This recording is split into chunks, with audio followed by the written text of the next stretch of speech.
messieurs fidèles téléspectateurs, merci encore pour votre fidélité. Je l'ai annoncé tout à l'heure à la première partie de cette animation que pour la seconde partie, nous aurons un invité. L'invité, il va parler avec nous. Je vous ai annoncé les couleurs. Nous avons parlé avec lui pourquoi il parle de réécrire la Bible. Il va répondre à toutes les questions et ça vous permet aussi de pouvoir réagir avec des SMS. Je crois que le numéro sera affiché tout à l'heure. Il est déjà là sur ce plateau avec moi. Il s'agit donc de l'écrivain et conférencier Chora Kwetu, à qui je dis bonjour. Bonjour, très heureux d'être là.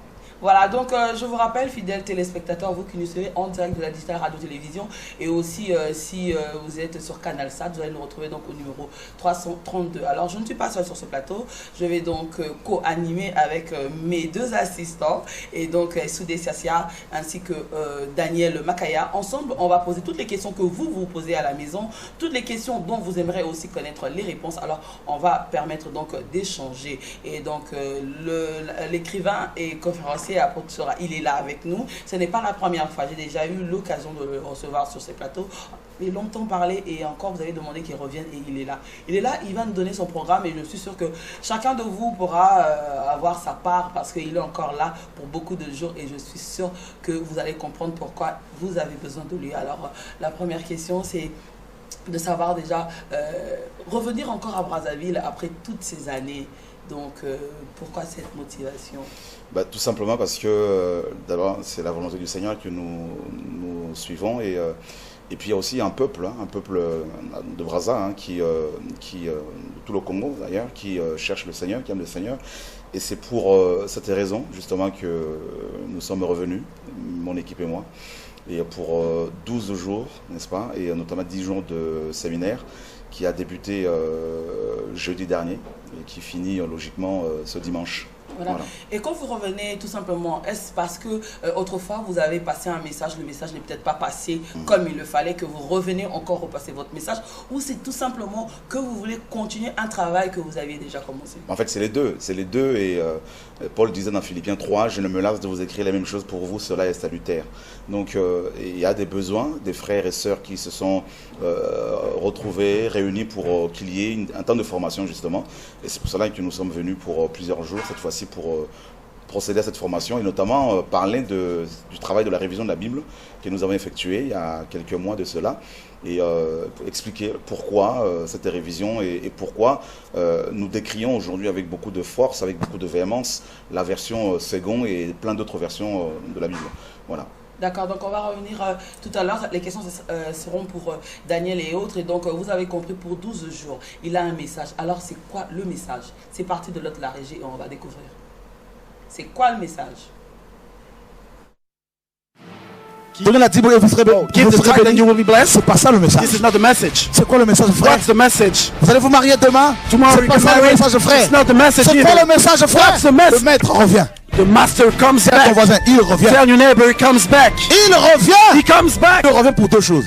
He comes back for two things. Libérer et juger. To set free and to judge. Il va libérer son peuple. He will set his people Et il free. va juger les And he nations. will judge the nations. Oh, j'aimerais que tu sois du bon côté. Oh, I need you to be on the right side. Alléluia. Hallelujah. Il va y avoir un départ bientôt. There will be a departure soon. Disparition massive. Massive departs.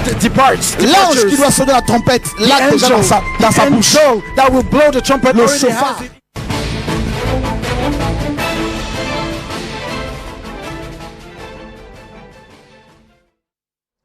C'est quoi le message? C'est quoi le message? Effectivement, c'est une très bonne question. C'est ce que je m'apprêtais même à demander aussi. C'est quoi donc ce message? Donc voilà, le message est simple, c'est la révélation bien sûr de Yeshua, de Jésus-Christ. Et c'est ça le message principal, c'est le retour de Yeshua. Parce que nous assistons actuellement à un évangile qui fait beaucoup de dégâts dans les nations. D'un côté, vous avez des gens qui prêchent cet évangile de la prospérité, disant aux gens de payer la dîme pour qu'ils soient bénis, alors que la plupart des riches de ce monde ne sont pas convertis. Alors ils ne payent jamais la dîme et ils sont plus riches que ceux qui prêchent ce message. Et aussi ceux qui prêchent ce message, notamment de la prospérité, en faisant payer la dîme aux chrétiens, sont de plus en plus riches, n'est-ce pas, par rapport à ceux qui les soutiennent financièrement. Donc on voit bien que ce sont pour la plupart des escrocs et que nous dénonçons justement. Donc ça fait partie du message, la dénonciation des œuvres des ténèbres, notamment des escrocs qui dépouillent le peuple. Voilà, donc il y a le message, c'est prêcher le retour de Yeshua, parce que quand on voit ce qui se passe dans le monde, les guerres, les problèmes des maladies, tout ça, les troubles, on s'aperçoit que même des problèmes climatiques, on s'aperçoit que le Seigneur n'est plus loin. Et comme Ésaïe 60 le dit, lève-toi et sois illuminé car ta lumière arrive. N'est-ce pas? Les ténèbres recouvrent les nations et le Seigneur, la lumière du monde, le soleil levant, est en train de revenir. Et des milliers de chrétiens sont attachés à l'évangile de la prospérité, veulent régner sur terre alors que Yeshua est en train de revenir. Donc on voit bien qu'il y a comme un sommeil spirituel, comme une mort spirituelle qui a frappé la plupart de nos assemblées. Et ces pasteurs qui roulent carrosse, gros 4x4, villa climatisée, piscine, tout ce que vous voulez, et qui, n'est-ce pas, vivent comme des pachas. Comme des pachas. Et on ne voit pas la simplicité, on ne voit pas l'humilité. Donc, ils se saluent par majesté, ils ont des fédérations de pasteurs, ils sont, la plupart divorcent, se remarient, d'autres deviennent maçons, tout ça, rosicruciens. On voit qu'ils amènent les gens en enfer. Ils ont pris la place de Jésus dans leurs assemblées et dans les cœurs des chrétiens. Donc, ce sont des choses que nous devons dénoncer parce que le Seigneur est en train de revenir et eux, ils veulent rester sur terre. S'ils veulent rester, c'est leur problème. Mais qu'ils laissent au moins les chrétiens qui cherchent le Seigneur aller au ciel. Voilà. Ok. Moi, ce qui m'a quand même intéressé, vous avez parlé de la dîme. Et devons-nous comprendre par cela que nous ne devons pas payer la dîme? On ne doit plus la payer parce que tout simplement, pour la simple raison, la dîme était une pratique de la loi. Donc la parole nous dit clairement que dans Hébreux chapitre 7, verset 5, la parole nous dit, et je vais rapidement le lire, et Hébreux chapitre 7, verset 5, parce que ça c'est un sujet très épineux, il est dit, et quant à ceux des fils de Lévi qui reçoivent la prêtrise, ils ont bien l'ordre selon la loi de prélever la dîme sur le peuple, c'est-à-dire sur leurs frères qui cependant sont issus des reins d'Abraham. On voit bien que l'ordre de prélever la dîme provenait de la loi mosaïque. Et on nous parle de Lévi. Donc je ne pense pas qu'au Congo, n'est-ce pas, il y ait une tribu des Lévites. Ça n'existait pas. On peut parler des Congo, on peut parler des Bantous, tout ça, on peut parler des gens du nord, du sud, des Balouba, tout ça, des Bamileke en Afrique. Bon, on ne va jamais parler de Lévi, de Lévites. Donc c'était bel et bien une tribu qui se trouvait en Israël, sur le plan géographique, les gens peuvent se renseigner. Donc c'est jamais en Afrique. Donc, on ne va pas, n'est-ce pas, exiger le paiement de la dîme aux chrétiens parce que c'était les Lévites qui prenaient la dîme. Voilà. Donc, on voit bien que c'était une loi mosaïque. Et le verset 12 nous dit, le sacerdoce, donc la prêtrise étant changée, il y a nécessairement un changement de loi. Donc, si la loi qui ordonnait aux gens de prélever la dîme a changé, donc forcément la dîme devient caduque. Donc on n'a plus à la payer. D'ailleurs, tout en sachant qu'on ne vit pas le temps de la loi, on vit le temps de la grâce. Effectivement. D'ailleurs, à partir de Acte 2, lorsque l'Esprit est descendu, on ne voit nulle part de Acte 2 à Apocalypse 22 une seule personne prélever la dîme sur un chrétien. Aucun apôtre n'a pris la dîme de quelqu'un. Donc tous ceux qui exigent la dîme parce qu'ils se disent que les prêtres la prenaient, ben, tous les chrétiens sont prêtres aujourd'hui. Ils sont tous sacrificateurs aujourd'hui. Okay. Alors qui doit payer la dîme? Et à qui?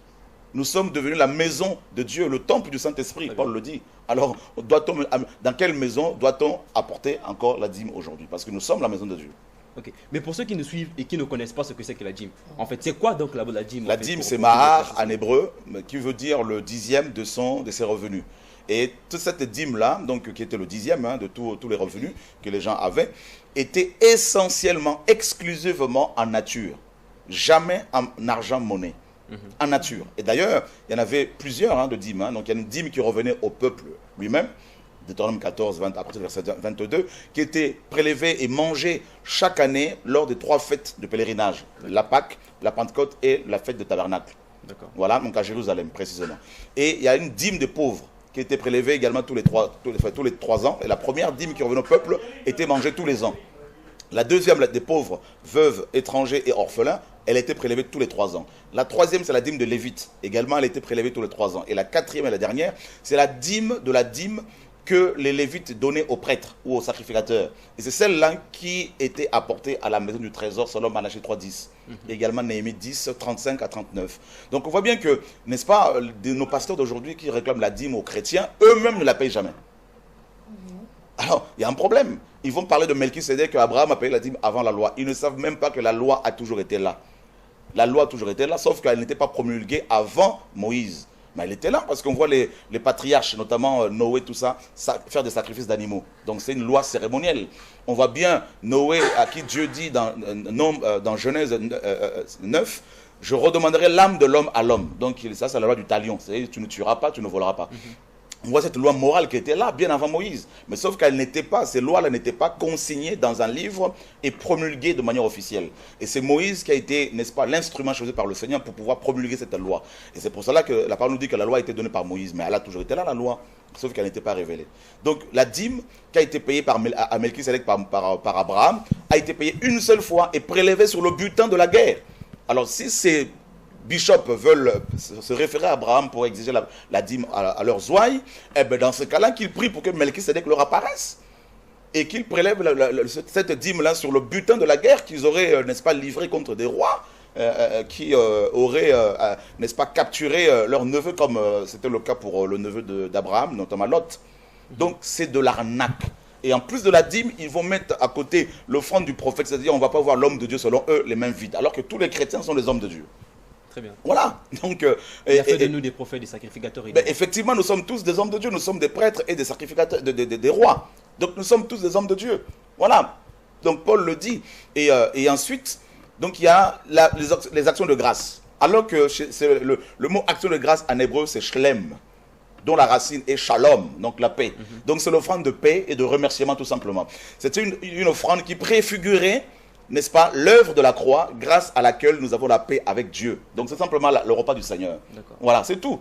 Donc Dieu prenait place, notamment Dieu, le peuple notamment, parce que c'est la communion.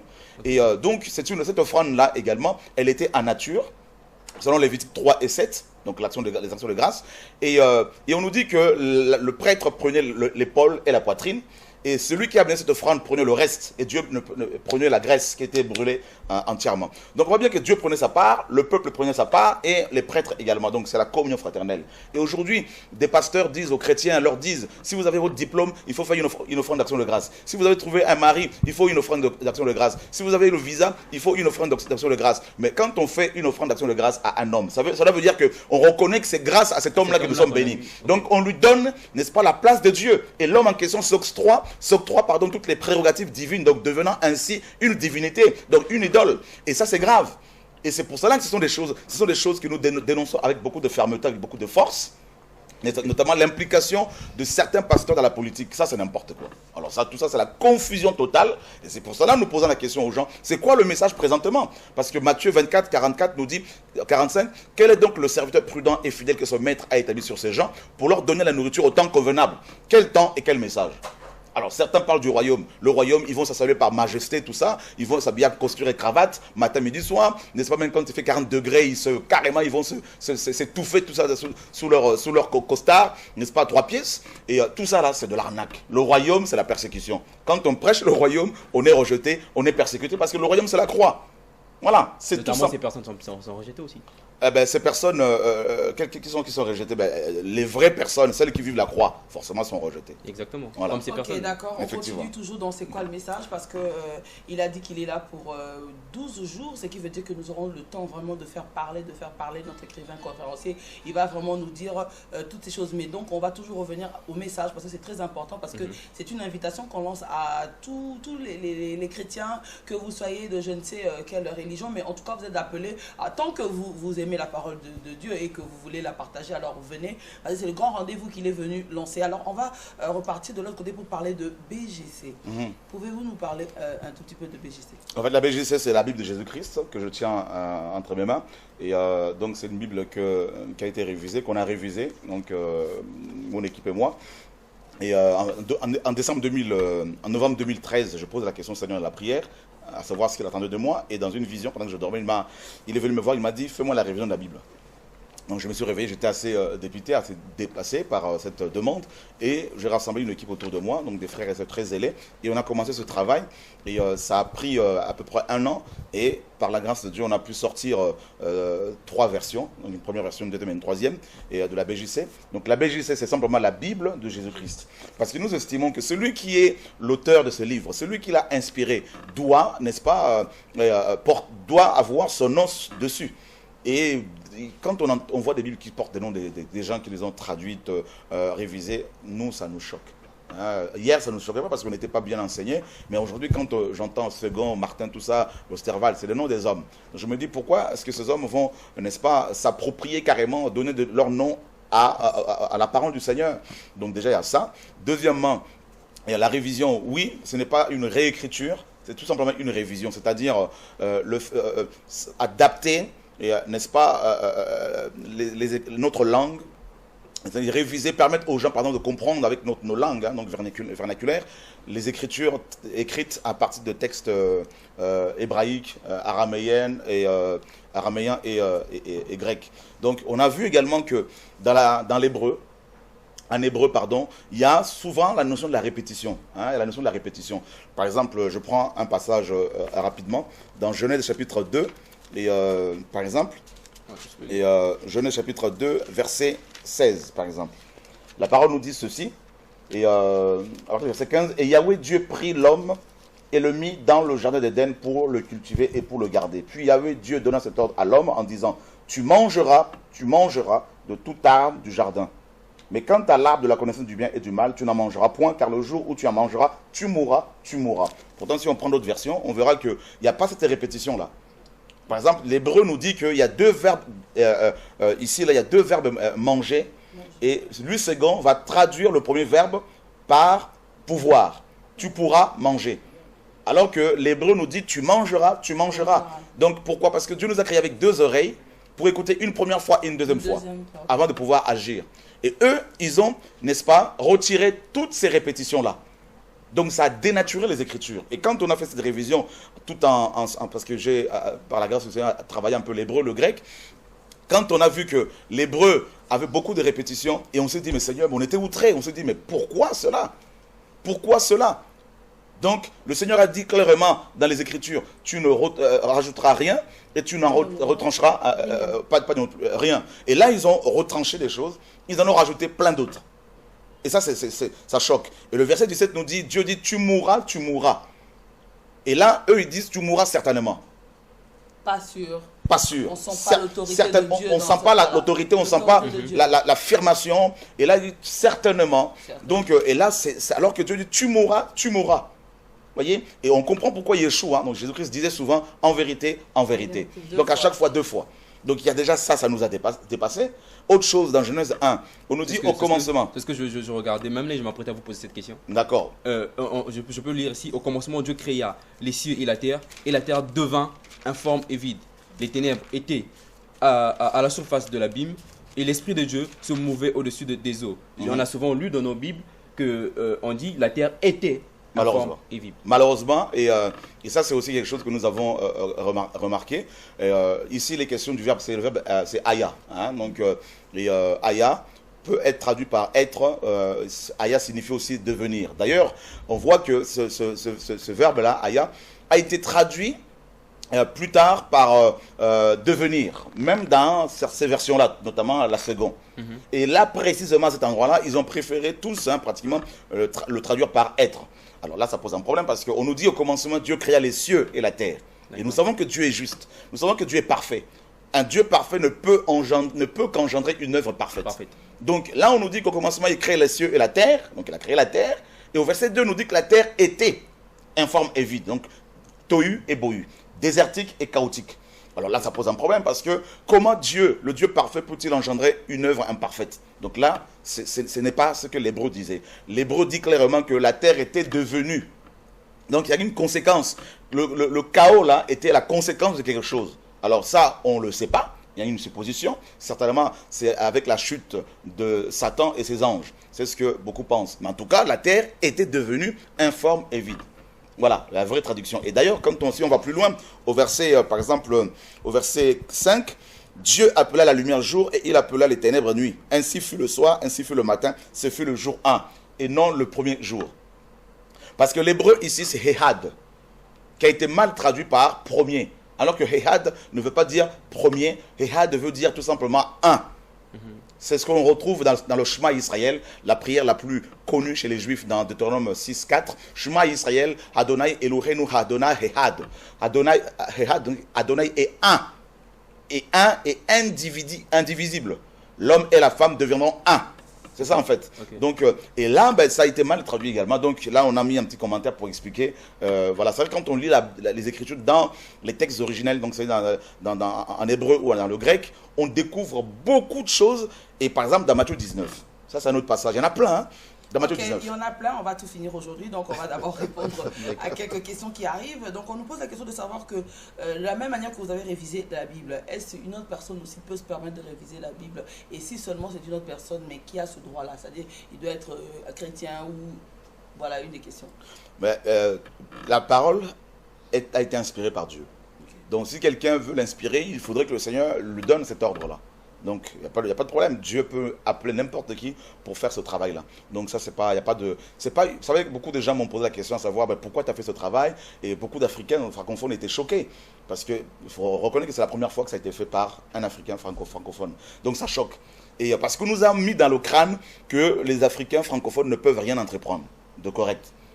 Alors que les Bibles sont révisées régulièrement. Il y a la première Ségon, par exemple, qui a été révisée en 1880. Pour la première fois. Ségon révise le pasteur de Genève, la Bible en 1880. Il fait apparaître, il va publier sa première version. Elle a été révisée en 1910. Ensuite, en 1978. En 2002. En 2008, par la suite. Donc on voit bien que Ségon a toujours été révisé. Voilà, donc on va repartir de l'autre côté de la régie. On va suivre un élément, un extrait, où on va voir lui-même notre écrivain conférencier dans son travail, là où on le retrouve, quoi. Et donc, juste pour vous donner une petite idée de ce qui vous attend par rapport à l'invitation qu'il est venu vous lancer, c'est parti. Donc, les hommes veulent toujours être dominés. Qui l'a déjà constaté? L'homme cherche un dominateur.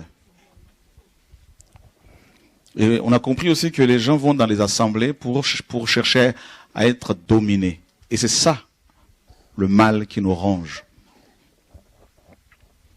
Vous savez pourquoi l'homme est comme ça? Pourquoi l'homme cherche-t-il toujours quelqu'un qui pourra le dominer, l'écraser? Eh bien parce que quand l'homme a chuté, quand Adam a chuté, Dieu lui a dit quoi? Le Seigneur a dit à la femme. Au départ, le Seigneur disait à l'homme et à la femme de dominer. Nous sommes d'accord, hein? Dominer sur les animaux, les poissons de la mer, sur les oiseaux, tout ça, sur la création. Et quand le péché est arrivé, c'est l'inverse qui s'est produit. L'homme a commencé à être dominé par son semblable. Et on a constaté que la plupart de nos églises sont remplies, sont constituées des dominants et des dominés, des dominateurs, tout ça. Donc, il y a un mélange des dominés et des dominants. Il y a un mélange des gens écrasés et de ceux qui écrasent. Il n'y a que ça. Et on se dit, mais attendez, est-ce que ces gens ont reçu la vérité ou pas?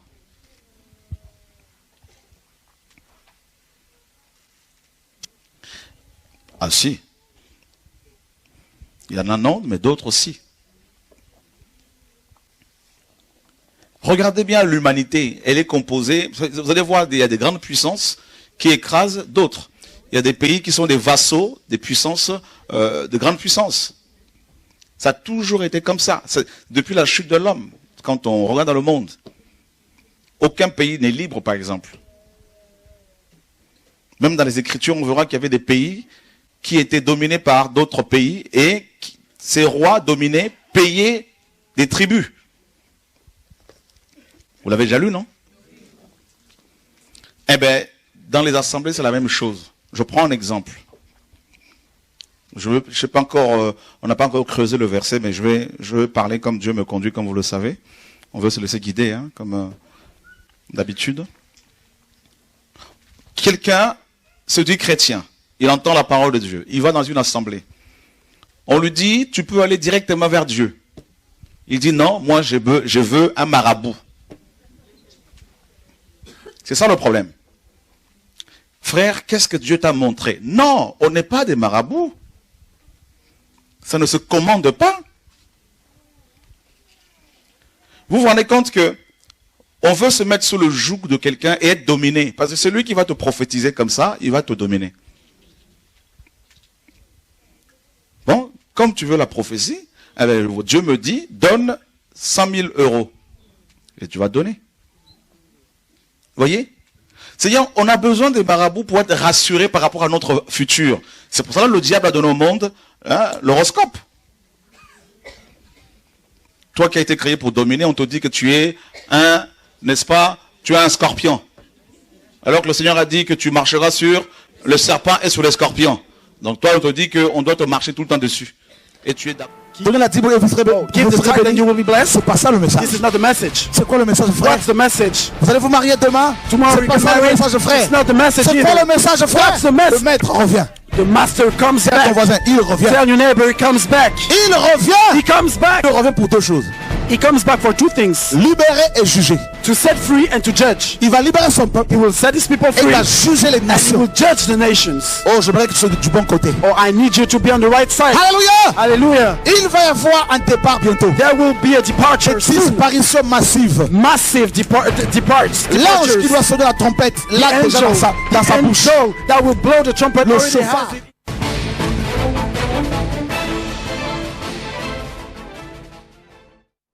Voilà, de retour sur ce plateau, les questions qui tombent. Voilà, la première est... voilà. Je veux savoir dans quel cas doit-on verser de l'argent à l'église? C'est simple. Le Seigneur, les Écritures nous disent que les dons, notamment en nature, étaient apportés aux réunions donc d'église, notamment dans Actes chapitre, à partir de Actes chapitre 2, 3, 4, 5 et 6, tout ça. Donc les gens vendaient leurs propriétés et apportaient leurs biens à l'assemblée et on en faisait la distribution à tous, notamment aux gens qui en avaient besoin. Et c'est ce que la parole nous dit. Donc, en aucun cas, ces dons étaient apportés à la maison, à l'assemblée, pour enrichir les apôtres, les prophètes, les pasteurs. Pas du tout. C'était pour permettre d'abord à ce qu'il y ait, n'est-ce pas, une règle d'égalité, comme Paul le dit dans 2 Corinthiens chapitre 8 et 9, n'est-ce pas? Donc, pour aider les pauvres, notamment. Et non encourager la passivité, n'est-ce pas, la mendicité, mais aider ceux qui n'arrivent vraiment pas à s'en sortir et les aider à pouvoir s'en sortir. Donc, premièrement. Deuxièmement, c'était pour aider la mission. On voit Paul qui voyageait beaucoup, il y avait des soutiens qu'il avait de la part des églises, notamment de la Macédoine. Donc les Thessaloniciens, les Philippiens. Mais c'était plus pour aider la mission, pour que l'évangile soit propagé. Donc on apporte l'argent, les biens matériels aux assemblées pour aider les pauvres, les orphelins, les veuves, et aussi aider notamment ceux qui ont les besoins et la mission, tout simplement. Lorsque la Bible nous dit que vous regarderez mon serviteur comme saint, selon votre invité, il s'agit de quel serviteur de Dieu, puisqu'il dit que tous nous sommes serviteurs? Au jour d'aujourd'hui, d'abord à cette époque, quand Dieu dit qu'il fallait regarder son serviteur saint comme saint, déjà il parlait de tout ce qui était de prêtres, donc Aaron, il parlait aussi de Moïse et tout ça. Mais au jour d'aujourd'hui, nous sommes tous serviteurs de Dieu. Tous, parce que le terme utilisé dans les Écritures pour parler des serviteurs de Dieu, l'un des termes c'est doulos, qui veut dire esclave. Donc nous sommes tous esclaves de Dieu. Dans le sens où nous sommes domestiques, nous sommes soumis donc à ces lois. Donc tous les chrétiens sont serviteurs et servantes de Dieu. Voilà. Donc, et nous sommes tous appelés dans les Écritures saints, c'est-à-dire consacrés, donc mis à part pour l'œuvre du Seigneur. Donc au jour d'aujourd'hui, ce ne sont pas seulement les dirigeants qui sont appelés saints, et, donc tous les chrétiens sont appelés saints, c'est-à-dire simplement mis à part pour l'œuvre du Seigneur. Voilà, il y a tellement de questions qui arrivent, fidèles téléspectateurs, mais je ne pourrais pas lire toutes ces questions parce que ça revient toujours sur la Bible, parce qu'ici on ne fait pas l'enseignement.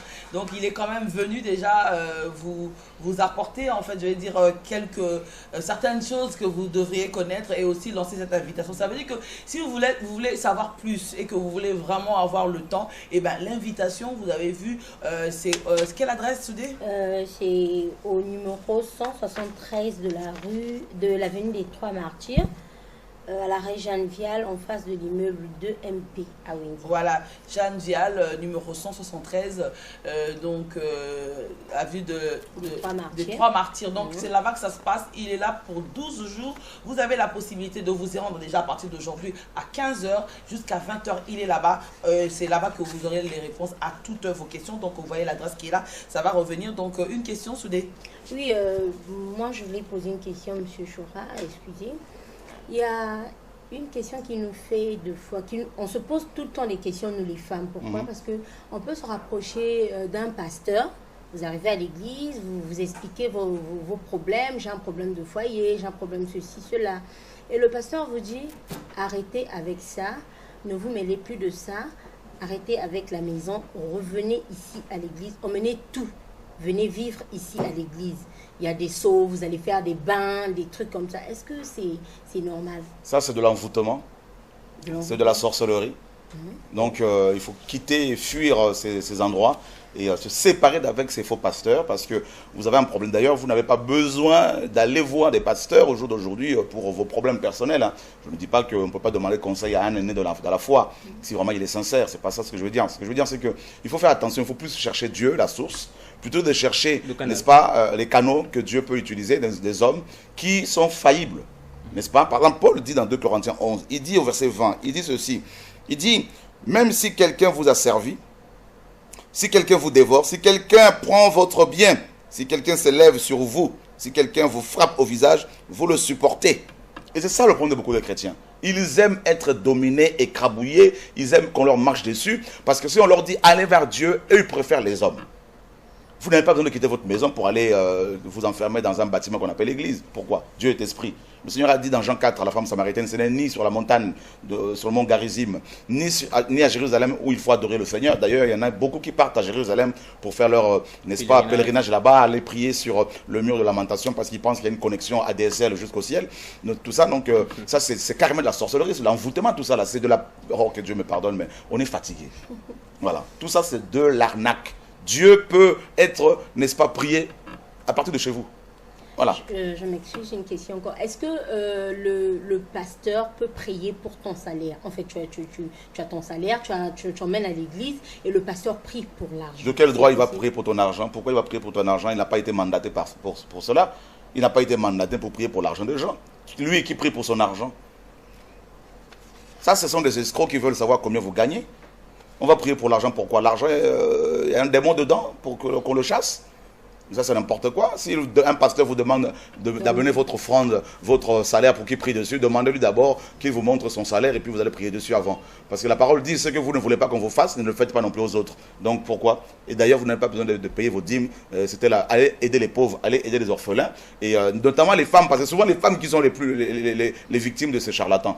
Et parce qu'elles sont trop sensibles, les femmes. D'ailleurs, le diable a parlé à la femme. Pourquoi? Parce que la femme est un être, est un vase fragile. La femme est un être sentimental. La femme veut entendre des belles paroles. C'est ça le problème de la femme. N'est-ce pas? Donc, l'homme raisonne un peu plus. La femme, souvent, à cause de sa sensibilité, n'est-ce pas? Elle est beaucoup plus manipulable. Et c'est ça, souvent, le problème. D'ailleurs, on voit bien dans ces sectes-là, on voit bien qu'il y a plus de femmes que d'hommes. Et des femmes qui quittent leur mari, qui ne font même pas manger pour leur mari, qui vont faire à manger, n'est-ce pas, des repas copieux pour ces bishops. Comment voulez-vous que les hommes ne soient pas jaloux? Des femmes qui deviennent des secrétaires. Vous avez vu dans la Bible, un homme de Dieu avec une femme secrétaire, ça n'existait pas. Jérémie le prophète avait un secrétaire, c'était un homme, Baruch. Lisez Jérémie 45, vous allez voir que c'est Baruch, c'était un homme. Et les hommes, c'est des scribes. La plupart des scribes, c'est des hommes. Et aujourd'hui, on voit des belles femmes, mini-jupes, secrétaires de l'homme de Dieu. Là, il y a un problème. Tous les pasteurs qui ont des femmes secrétaires, là, quittez-les. Parce que ça finit par devenir des deuxième bureau, troisième bureau, deuxième, quatrième femme. Tout ça là. Moi, si ma femme me dit non, chérie, je veux être secrétaire d'un pasteur, je veux appeler ce pasteur, je veux dire, le jour où tu vas appeler ma femme, tu auras affaire à moi. C'est quoi cette affaire là? Ça, c'est n'importe quoi. Donc, les femmes doivent s'occuper de leur mari, doivent s'occuper d'elles-mêmes, de leurs enfants. Et les maris peuvent aussi faire à manger, il n'y a pas de problème. Donc, la femme, sa place n'est pas non plus dans la cuisine. La femme peut être aussi aidée par son mari, parce qu'il y a l'amour, donc il y a le partage. Voilà, donc tout ça, c'est des choses que nous allons développer sur la famille également. Donc, il faut dire à nos sœurs d'arrêter d'être des victimes de ces charlatans qui commencent pauvres et qui deviennent riches. Et les orphelins, on en fait quoi? Donnez-moi le nom d'une église de réveil ici à Brazzaville qui a construit un orphelinat. Ou à Pointe-Noire. Donnez-moi le nom d'un bishop ici qui a construit une école pour éduquer nos enfants. Donnez-moi le nom d'un pasteur qui a, n'est-ce pas, avec tous ces millions qu'ils ont amassés depuis des années, qui a construit une maison pour les veuves. Donnez-moi le nom de ces bishops-là. On veut laisser tout aux autorités pour qu'elles fassent tout pour nous. Mais l'église aussi a sa part de responsabilité. L'église est sur terre. L'église fait quoi? L'église, ces bishops sont toujours dans les costumes et cravates. Ils vont s'habiller toujours dans de grandes marques Et c'est ça l'évangile? Non. Jésus était tellement simple, il s'habillait tellement simplement que pour le reconnaître, il fallait lui faire une bise. Judas disait, celui à qui je ferai la bise, c'est celui-là qu'il faudra arrêter. Tellement il était simple. Tellement qu'il était habillé comme tout le monde. Mais aujourd'hui, nos bishops, on le voit facilement, leurs femmes, on commence à les appeler pour faire cela leur dit. Donc, première dame. Mais il y a une confusion. Elles se dandinent là sur leurs talons, là, tout ça, là, comme, excusez-moi, mais comme des dindes, tout ça, là. Et ces femmes-là méritent la délivrance. Elles sont assises sur le strade avec des fauteuils en cuir et le peuple sur des chaises en plastique. Mais c'est quoi cet évangile-là? C'est quoi cet évangile? Ça, c'est de la mascarade. Ce sont des églises de Laodicée, ce sont des églises babylonisées, des églises charnelles. Et comment voulez-vous même que les autorités soient touchées? Parce que ces gens-là font la courbette aux riches pour avoir de l'argent. C'est n'importe quoi, c'est pas ça l'évangile. L'évangile, c'est la mort et la résurrection de Jésus-Christ de Nazareth. L'évangile, c'est la sanctification. L'évangile, c'est la crainte de Dieu. L'évangile, c'est l'amour pour son prochain, c'est l'amour pour ses enfants. C'est un homme de Dieu divorcé, remarié, mais c'est pas un homme de Dieu. Parce que s'il n'a pas su régler son couple, aider son couple, réparer les problèmes de son couple, comment peut-il aider les autres? Parce qu'on commence d'abord par soi-même. Là, on dit bien que la charité bien ordonnée commence par soi-même. Donc la parole est claire. Vous devez commencer dans Jérusalem afin d'aller à la Samarie, dans la Judée, jusqu'aux extrémités de la terre. Jérusalem, Judée, Samarie et les nations. Mais eux, ils ont des problèmes qu'ils n'arrivent pas à régler. Des enfants qui ne sont pas soumis. Leurs enfants sont dans la délinquance. Leurs enfants font n'importe quoi. Et ils vont enseigner quoi aux autres? Vous voyez cette confusion qui règne? Donc il y a un chaos dans nos assemblées. Il y a un chaos, le message évangélique ne plus prêché. On nous parle de biens matériels, on nous parle des visas, on nous parle des voyages, on nous parle de la dîme, on nous parle de l'offrande du prophète, on nous parle des hommes, l'homme de Dieu qui va entrer, levez-vous, nous allons l'accueillir. Mais qui est cet homme de Dieu là, mes amis? L'homme de Dieu est qui pour qu'il soit accueilli comme un prince? Le serviteur de Dieu est un esclave. Le serviteur de Dieu est au service des autres. Il est là, il se met au pied des autres pour aider les autres. L'évangile est falsifié. Voilà. Voilà, donc on va souffler, Daniel, on va revenir à ta question, on va souffler, donc on va repartir de l'autre côté de la régie et puis on va se retrouver tout juste après. Les messages n'arrêtent pas de tomber, en tout cas je vais devoir les sélectionner un peu, mais sinon on va toujours revenir à l'invitation. Mais suivons cet élément. La foi véritable Der wahre Glaube dans le Dieu Tout-Puissant a disparu presque. in den allmächtigen Gott ist fast verschwunden. Et on nous pousse à avoir la foi dans l'argent. Und man macht, dass wir die Liebe Dans le matériel. Glauben zum Geld und ans Materielle haben. Beaucoup de gens vont dans les églises juste pour avoir de Viele l'argent. Leute gehen in die Kirche nur um Geld zu Juste bekommen. pour le matériel. Nur um Materielles zu sehen. Donnez, Dieu vous rendra. Donnez, Dieu vous le rendra. Gebt und Gott wird euch wiedergeben. C'est pas ça l'évangile, frères et sœurs. Das ist nicht das wahre L'évangile, Das Evangelium c'est la prédication de la croix. ist die Predigt des Kreuzes. La mort et la résurrection de Jésus-Christ de Nazareth. Die Auferstehung Jesu Christi. L'évangile, Das c'est Evangelium la conversion des âmes. ist die Bekehrung der C'est la Seele, repentance. ist Buße. L'évangile, Das c'est la Evangelium sanctification ist die Heiligung, sans laquelle personne ne verra le Seigneur.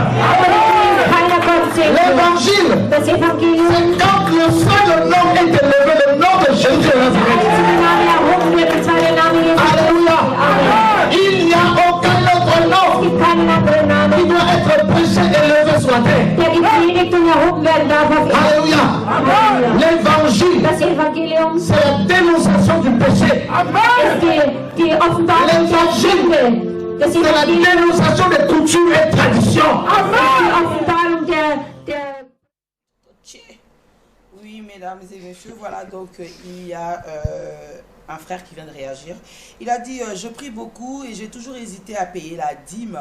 Et parfois, c'est un sujet incompris pour moi, mais en tout cas, aujourd'hui, je suis satisfait de la réponse. Gloire à Dieu, mon frère. En tout cas, tu es, on peut se situer parce qu'on est frère.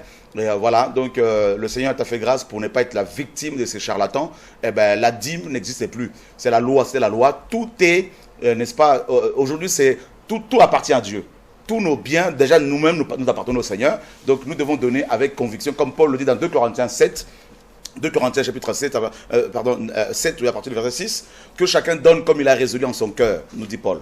Hein, sans contrainte ni tristesse, car Dieu aime celui qui donne avec joie. Donc voilà, c'est comme ça qu'on doit véritablement offrir au Seigneur, et non plus par, comment dire, contrainte, parce qu'on nous menace, Et Oui, moi je voilà. voulais rajouter... 2 Corinthiens 9, 7. Voilà, avant de passer la parole à Daniel, lorsqu'on va à l'église et qu'on on remet à tout le monde des enveloppes, et on nous dit par exemple que ça vous permet, vous prenez votre temps, 3 jours de trouver l'argent et puis vous allez venir remettre à l'église, mais entre-temps, ceux qui vont donner, on va donner... peut-être 3 montants, genre, je donne un exemple, pour les enveloppes pour ceux qui vont prendre pour 50 000, les enveloppes pour ceux qui vont prendre pour 10 000, et les enveloppes pour ceux qui vont prendre pour 1000 francs, exemple. Mais le reste là-bas, comme si vous avez moins de 1000 francs, vous n'avez pas le temps de prendre l'enveloppe. Mais le jour que vous allez venir déposer, on va seulement payer comme ça à l'ensemble. Comment est-ce qu'on peut dire par rapport à ça? C'est que ceux qui n'ont rien donné n'ont pas droit à la bénédiction, ceux qui donnent 50 000 en plus, parce que moi en fait je le dis parce que souvent j'ai toujours voulu faire plus, parce que même quand je n'avais rien, je cherchais à tout pour de trouver quelque part pour prendre 50 000, sinon j'aurais plus de bénédictions, sinon 20 000 j'aurais moins. Matthieu 6 nous dit, au verset 3, mais quand tu fais ton aumône, que ta main gauche ne sache pas ce que fait ta droite, afin que ton aumône se fasse en secret, et ton Père qui voit ce qui se fait dans le secret te récompensera publiquement. D'abord, on nous fait comprendre qu'ici les aumônes, donc ce sont des dons, des offrandes, tout ça, hein, se faisaient, donc notamment des dons faits aux pauvres. Donc ces choses-là doivent se faire dans le secret. Dans le secret.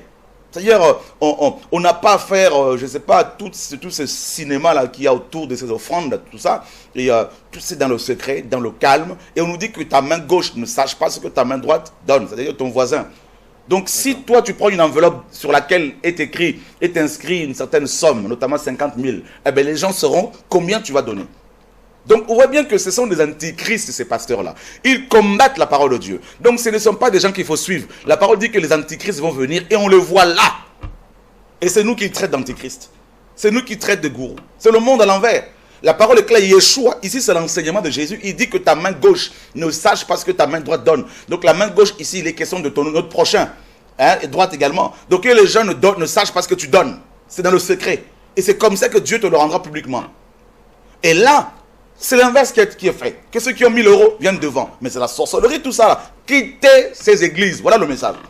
Dieu dit, mon peuple sortait du milieu de Babylone. Nous sommes dans Apocalypse 18:4. Dieu a sorti Abraham, n'est-ce pas? Il a fait sortir de la Mésopotamie. Il a fait sortir, n'est-ce pas, les enfants d'Israël de l'Égypte. Oui. Il a fait sortir, mes amis, les Hébreux de la Babylone. Il a fait sortir ses enfants du péché que nous sommes. D'ailleurs, le mot ecclésia signifie appeler hors d'eux.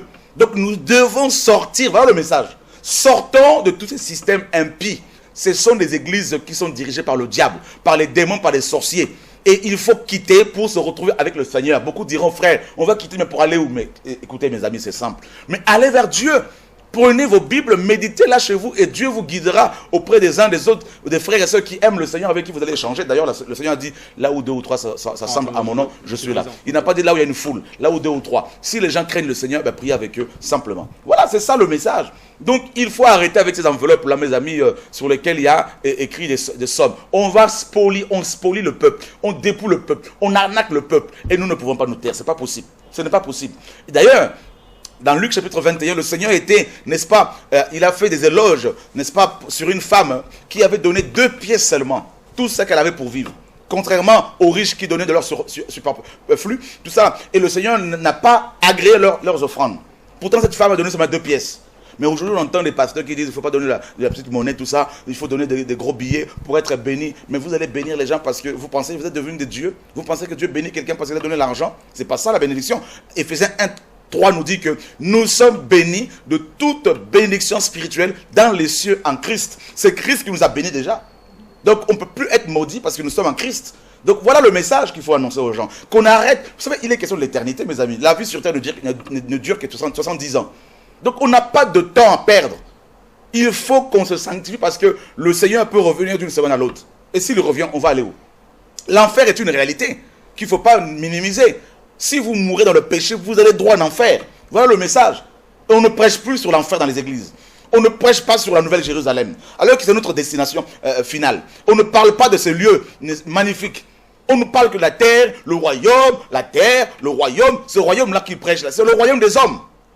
C'est pas le royaume de Dieu. Le royaume de Dieu, c'est quoi? Paul dit, car le royaume de Dieu ne consiste pas en parole, mais en puissance. La puissance qui chasse les démons. Où sont les délivrances dans cette église-là? Il n'y a pas de délivrance. Tout le monde est propre là-dedans. Alors quand on lave les costumes, ce sont des tombeaux blanchis, ce sont des ossements desséchés, c'est de la pourriture, c'est l'impudicité, c'est l'adultère, c'est le lesbianisme, l'homosexualité, c'est la confusion totale. Et couverts, n'est-ce pas? Ils sont couverts par des habits somptueux. Tout ça, mais c'est tout ça là, mes amis, c'est Dieu vomit ces églises. Dieu vomit cette église de Laodicée. Et c'est pour cela, mes amis, je voudrais vous dire de la part du Seigneur, je ne suis pas venu faire la guerre à un pasteur, nous sommes venus vous dire, Jésus-Christ revient. Nous sommes venus pour bénir ce pays, bénir les autorités, bénir le président, les ministres, tout le monde, les généraux, les colonels, les policiers, les gendarmes. Et nous sommes venus bénir le peuple congolais. Et nous sommes venus dire, il est question maintenant, il est temps de se repentir. Voilà le message. C'est la repentance. Repentons-nous car le royaume des cieux arrive. Il n'y a pas d'autre message. C'est ça qu'il faut qu'on annonce au peuple de Dieu. Voilà. Que des pasteurs se repentent. Ceux qui sont de l'adultère, dans l'impudicité, dans la masturbation, dans la sorcellerie, dans la rose-croix, dans la maçonnerie, qu'on leur dise, qu'ils sachent que Dieu va les juger. Qu'ils ont encore le temps pour pouvoir se repentir. Voilà. Dieu ne condamne personne, mais Dieu condamne le péché. Et Dieu veut qu'on change de comportement. Qu'on revienne à lui. Comme à l'époque où on était simplement appelé par le Seigneur, on le suivait simplement. Voilà, voilà le message. Ok, Daniel, une question. D'accord. J'ai vu deux versions de la Bible que vous avez révisées. Voilà. Et sur ces deux versions, vous mentionnez le verset Apocalypse 19, 10. Pourquoi en fait ce passage? C'est simple. Si on prend Apocalypse 19, 10, que je vais lire rapidement, la parole nous dit... Je suis à la page, je peux vous aider. Voilà, il n'y a pas de souci. Donc, comme tu es dessus. Alors je tombais à ses pieds pour l'adorer. Mais il me dit, garde-toi de le faire. Je suis ton compagnon de service et celui de tes frères qui ont le témoignage de Jésus. Adore Dieu, car le témoignage de Jésus est l'esprit de la prophétie. Donc là, on voit déjà qu'on nous dit, Jean voulait adorer un homme. Il voulait, adorer un ange. L'ange ici, angelos, en grec, qui veut dire messager. Donc tout prédicateur est un ange, messager, tout simplement. Okay. Et souvent, ils sont adorés. Et moi, je refuse l'adoration. On refuse, et on ne peut pas se mettre à genoux devant un homme de Dieu. Et on voit un prédicateur, et on voit malheureusement dans nos églises, des chrétiens qui se mettent à genoux devant les hommes. Et ça, c'est répréhensible. Ça, c'est anti-biblique, c'est anti-Christ. Donc, il faut dénoncer ces choses-là. D'accord. Et c'est ce que l'ange a fait ici. Et ensuite, on nous dit qu'il faut adorer Dieu. Donc, il ne faut pas qu'on oublie, mes amis, la personne, l'être que nous devons, n'est-ce pas, élever, magnifier, adorer. Donc, c'est Yeshua, c'est Dieu. Et ensuite, on nous dit, pour finir, on nous dit que le témoignage de Jésus est l'esprit de la prophétie. Donc, l'esprit de la prophétie, c'est le Saint-Esprit. C'est lui qui inspire la prophétie. C'est lui qui inspire les Écritures. C'est lui qui inspire les Écritures. C'est lui qui donne les visions, les songes, les prophéties, tout ça. Là. Et on nous dit que quand l'Esprit viendra, le Seigneur a dit dans Jean 14, 15, 16, il ne parlera pas de lui-même, mais il parlera de moi. Okay. Contrairement à ceux qui écrivent des livres qui disent bonjour Saint-Esprit. Alors on nous dit qu'il ne parlera pas de lui-même, il parlera de Jésus.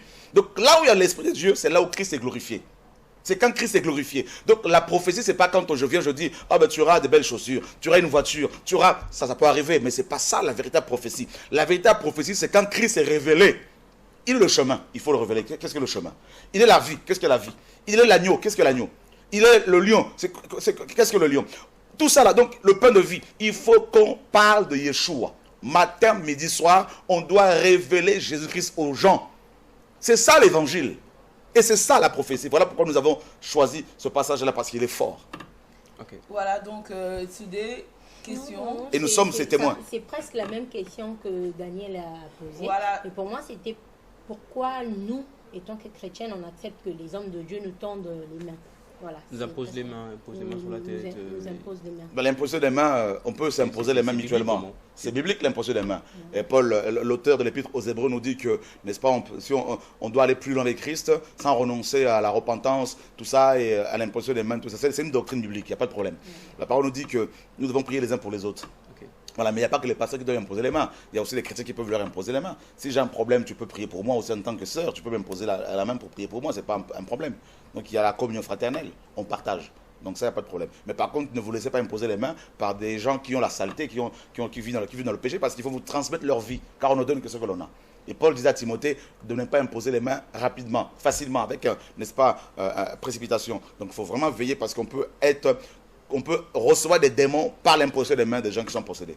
Il faut vraiment faire attention. Daniel. Ok. Et moi, je voulais quand même savoir, parce que c'est très intéressant, votre Bible révisée. Et comment faire en fait pour s'en procurer? Comment faire Pour s'en procurer, d'abord, très bonne question. Alors, ceux qui veulent, ceux qui sont loin, parce que malheureusement, on n'a pas assez d'exemplaires, parce qu'on a sorti seulement 31 500 exemplaires, qui nous ont coûté quand même près de plus de 230 000 euros, et tout ça. Et d'ailleurs, elle est gratuite, hein, parce que tout est gratuit. J'ai même lu qu'il est voilà. interdit de vendre. C'est interdit à la vente. Tout est... Le Seigneur a dit, vous l'avez reçu gratuitement. Interdit à la vente. Le Seigneur a dit, vous avez reçu gratuitement, donné gratuitement. Donc on ne doit pas, nous dénonçons justement la vente des mouchoirs, la vente des CD chrétiens, des concerts, tout ça, la vente des Bibles, tout. On dénonce la vente des livres. Tout ça là, la vente des prières, tout est gratuit. Jésus a donné tout gratuit. Donnez-moi un verset de la Bible où vous avez vu le chanteur David vendre ses chansons. Tout était gratuit. Ces chantres chrétiens qui deviennent des stars. Il faut les dénoncer, ce sont des impudiques. Ce sont des impudiques. Ils sont pires que les chantres profanes parfois. Plus orgueilleux que les chantres profanes. Donc tout ça on le dénonce. En fait, elle est gratuite pour s'en procurer. Ils peuvent aller sur notre site internet qui s'appelle la Bible de Jésus-Christ.org. www.bibledejésus-christ.org. En un mot collé. En un mot collé. Et bibledejésus-christ.org. Et s'ils vont dessus, ils vont pouvoir, n'est-ce pas, avoir toutes les infos. Et il y a aussi, s'ils vont sur Apple, et sur Apple, ils tapent seulement BJC. Hein, ils vont voir donc cette application, ils vont pouvoir la télécharger sur leur portable, tout ça. Et ils peuvent aussi la voir sur Android. Donc voilà, donc il n'y a pas de souci. Il y a l'application. Voilà, un autre message qui vient d'arriver. Mes encouragements à vous et aux conférenciers pour avoir tenu cette tribune. Et je tiens à ce que vous puissiez rappeler l'adresse, car je ne maîtrise pas Wednesday et je voudrais être parmi. Donc l'adresse va revenir tout à l'heure, chers frères. Donc voilà, on est là, mais je vous rappelle encore qu'il sera là demain avec nous, toujours dans cette tranche d'animation thé matin. On va le retrouver la seconde partie, c'est-à-dire à partir de 10h, où il va toujours nous parler clairement comme il le fait, où il y a toujours des preuves à travers la Bible, et aussi le message, parce qu'on a dit, il est arrivé ici pour un message, et le message, c'est ça qui est très important, c'est ce qu'il veut partager avec vous. Et donc il sera là encore demain, et aussi, si Dieu veut, il y aura un plateau spécial où on va le retrouver, où il sera dispo pour toutes vos questions. Ce sera à téléphone ouvert et vous pourriez donc appeler, aussi envoyer vos messages comme vous le faites déjà maintenant. Donc il nous reste encore quelques minutes, donc des questions encore, puisqu'il est là avant de revenir avec lui pour nous dire le message par rapport à tout ce qui nous suit, parce que sachez que nous sommes connectés un peu partout dans le monde, nous sommes suivis partout et on va encore lancer le message par rapport à l'invitation mission. Voilà, d'ailleurs. Quand on a commencé à parler, il a parlé des hommes de Dieu qui vivent comme des pachas, qui roulent carrosse. Je voudrais savoir, est-ce qu'il est interdit pour être un homme de Dieu de vivre dans le luxe, pour un fils de Dieu, peu importe qu'il soit, pasteur ou serviteur tout simplement? La parole nous dit dans l'Apocalypse 18 que la Babylone, une de ses spécialités, c'est le luxe. D'accord. Donc, je veux dire, attendez, quelqu'un va rouler, un pasteur, il va rouler dans une voiture qui coûte, je veux dire, 100 millions. Juste un exemple comme ça. Mais écoutez, il y a un problème là. Pourquoi pas prendre un véhicule normal pour pouvoir, le reste de l'argent, aider les pauvres? Si on l'a offert, ou bien s'il en a plusieurs. Si on lui a offert. Il y a de quoi se procurer. Non, mais déjà moi je conçois mal qu'un prédicateur puisse avoir plus de 3 voitures. Donc si 2 voitures, encore une pour lui, une pour sa femme, on peut comprendre. Mais 3 voitures, 4 voitures, ça sert à quoi tout ça? Et si ce sont Parce des que cadeaux? il ne faut pas oublier, mais si c'est des cadeaux, mais qu'est-ce que la communion fraternelle? Quand on reçoit un don, qu'est-ce qu'on fait? On ne garde pas tout pour nous. On partage. C'est ça le partage. Partager, c'est ça l'évangile. C'est ça qu'il faut comprendre. Donc, je suis désolé, je prends mon exemple parce que ce que je prêche, ce que je vis, hein, ce que je vis, ce que je prêche. J'avais un véhicule qui est tombé en panne. Donc, je devais changer de véhicule. Je pouvais avoir un véhicule qui coûtait beaucoup d'argent par rapport à ce que les uns et les autres voulaient m'offrir. D'ailleurs, on m'avait offert un véhicule qui coûtait cher. Il tombait tout en panne. Donc j'ai compris que le Seigneur voulait que je sois davantage dans la simplicité pour ne pas me tracasser. Parce que vous savez, beaucoup de gens, pourquoi beaucoup de pasteurs tombent dans le péché? Parce qu'ils vivent au-dessus de leurs moyens. D'accord? Parce qu'ils vivent, ils ne travaillent pas, pour la plupart. Donc ils vivent au-dessus de leurs moyens. Et quand un véhicule comme ça tombe en panne, il faut le réparer. Et si vous n'avez pas l'argent pour le réparer, parce que vous ne travaillez pas, eh bien vous allez commencer maintenant à changer votre message pour avoir de l'argent. Voilà pourquoi quand des riches viennent, des polygames de leurs assemblées, ils ne leur disent pas la vérité, ils le nomment diacre ancien pour pouvoir avoir les grosses dîmes afin de continuer à entretenir leur vie, leur train de vie. Et donc, ils perdent le feu, ils perdent la sanctification, ils perdent l'onction. C'est pour cela que Dieu veut qu'on vive simplement. Celui qui travaille, c'est son argent, il n'y a pas de problème. Mais ceux qui travaillent pour le Seigneur, à plein temps, totalement, doivent vivre simplement pour éviter justement de tomber dans le piège de vouloir entretenir leur vie, tout ça, parce que quand les véhicules tombent en panne, tout ça, ça coûte cher. Et c'est pour cela, Paul, Jacques, tout ça, ils vivaient simplement. Mais ceux qui travaillent, c'est leur problème. Voilà, okay. C'est leur argent, ils en font ce qu'ils veulent. J'ai suivi tout à l'heure une de vos prédications. Vous avez parlé des dominés et des dominants. En fait, dans la vie courante, lesquels doivent être dominés et lesquels doivent être les dominants? Ah ben, dans nos églises, ce sont les pasteurs qui dominent et les chrétiens sont dominés. Parce que, imaginez si vous n'avez pas la possibilité d'aller à l'assemblée un dimanche. Si vous êtes un gros poisson, hein, comme ils aiment le dire, vous allez recevoir plusieurs coups de fil. Hein. Le pasteur va vous appeler, la femme va vous appeler, quelques diacres et tout ça, parce que chacun mange. Hein. Donc, voilà. Donc, c'est comme si vous n'êtes pas libre. Alors qu'un dimanche, vous pouvez aussi aller en sortir avec votre famille. Vous pouvez un dimanche matin prendre vos enfants, tu peux prendre ta femme, si tu es marié. Et ne pas aller à l'église. Et ne pas aller à l'assemblée, c'est pas un péché. Wow. Tu peux aller en week-end, un vendredi soir pour rentrer dimanche soir. Tu vas aller te balader parce que nous, on ne sort pas. L'Africaine ne connaît pas on ne va pas être dans la nature, se balader. On a des beaux paysages. Mais si je comprends bien, en fait, homme de Dieu, c'est que vous voulez dire que le jour du Seigneur n'est pas important. Parce que le jour du Seigneur est quand même important. On peut sortir un samedi et puis... le jour du Seigneur n'existait pas. Le jour du Seigneur, c'est le jour où Christ va revenir. D'accord. Le dimanche n'est pas le jour du Seigneur. Le dimanche est devenu le jour du Seigneur pour les religieux. À partir de Constantin, nous sommes au 4e siècle, au concile de Nicée, en 325 après Jésus-Christ. Voilà, donc c'est tous les jours que nous sommes appelés à adorer le Seigneur. C'est pas fini, il faut vous dire que vraiment il y a toujours beaucoup à dire, mais on va passer à la lecture de quelques messages. C'est ça qui va faire comprendre que nous sommes connectés un peu partout. Bonjour, je me nomme Obayo Eddy Constant depuis Pointe-Noire. Je suis très content, surtout ce que le monsieur est en train de dire concernant la parole de Dieu, qui continue ainsi, l'Éternel est avec lui. Merci pour l'édification. C'est quand le rendez-vous pour Pointe-Noire? Il est l'heure que la vérité soit connue de tous. Est-ce qu'il y a un programme pour Pointe-Noire? Très bonne question, mon frère ou ma soeur. J'aurais tellement aimé venir à Pointe-Noire, mais rassurez-vous, et au vu de ce qui se passe ici à Brazzaville, je crois que Dieu permettra que je revienne encore, et si tout va bien, d'ici cet été, donc pour cette fois-ci aller à Pointe-Noire et tourner un peu, notamment si Dieu permet, pourquoi pas au Congo RDC. Donc ça, il n'y a pas de problème. Bonjour à vous, j'aimerais savoir, lorsqu'on impose les mains, n'appelez pas s'il vous plaît, lorsqu'on impose les mains sur vous ou encore à une autre personne, quelle est la position idéale? Rester à genoux ou bien rester debout? Alors je déconseillerais les chrétiens de se mettre à genoux devant les gens qui prient pour eux. Parce que moi, quand une personne se met à genoux devant moi, naturellement, je me mets à genoux. Parce que la Bible nous dit dans Philippiens 2, 9, que Jésus a reçu le nom qui est au-dessus de tout nom, afin qu'au nom de Yeshua, tout genou fléchisse dans les cieux, sur la terre et sous la terre. Et Ésaïe 45, Ésaïe nous dit que tout genou fléchira devant Dieu.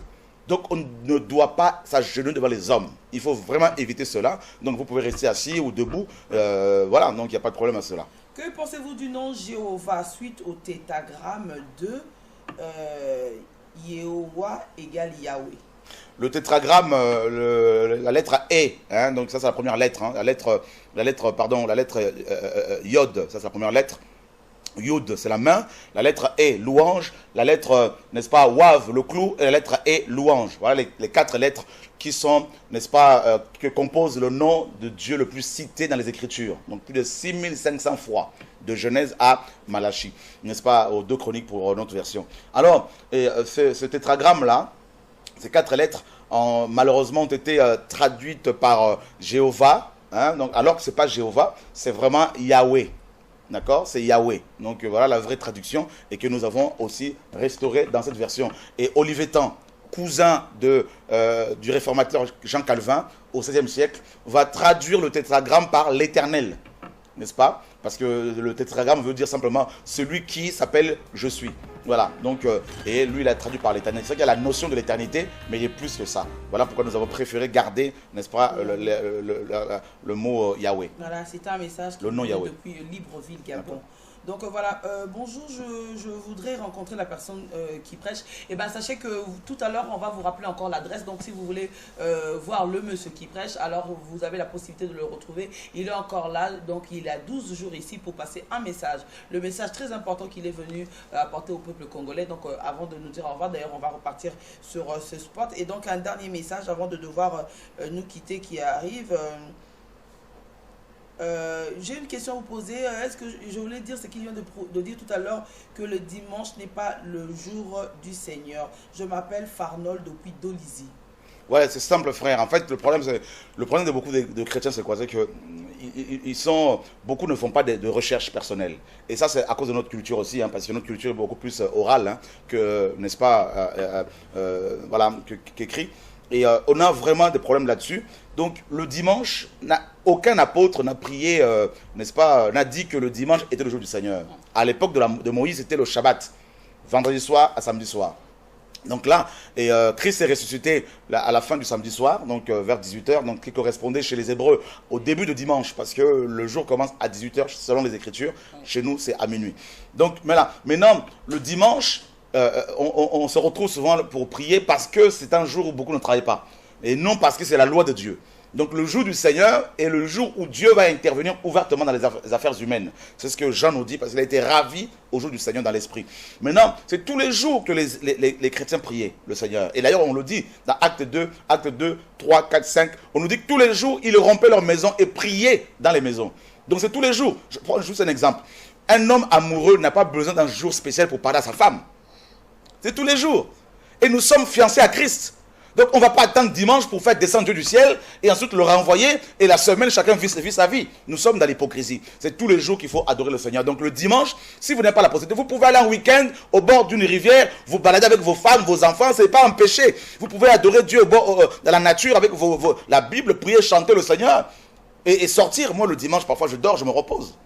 Voilà, donc merci à vous fidèles téléspectateurs. Donc c'était donc l'écrivain conférencier Chora Kwetu qui est ici à Brazzaville parce qu'il a un message. Donc c'est là que nous devons nous dire donc au revoir, c'est-à-dire que notre animation prend fin. Mais on vous donne rendez-vous encore demain, c'est-à-dire à 10h, à la deuxième partie de cette animation. Il sera encore notre invité, il va encore nous partager le message. Et donc un dernier mot, Daniel?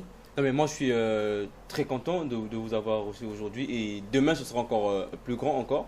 J'espère qu'il y aura plus grand enseignement. Et je pense que ce que vous avez dit a pu satisfaire ceux qui nous regardent actuellement et répondre à leurs questions. Et donc, voilà, grâce à Dieu tout simplement. Beaucoup de messages encore qui tombent. Malheureusement, fidèles téléspectateurs, je ne pourrai pas les lire, mais je vous promets que je vais continuer à consulter vos questions et les apporter demain parce qu'il sera encore notre invité. Sur ce, bonne suite de programme sur les antennes de la Digital Radio Télévision. Je vous retrouve donc demain à partir de 8h jusqu'à 11h du matin. Bye bye.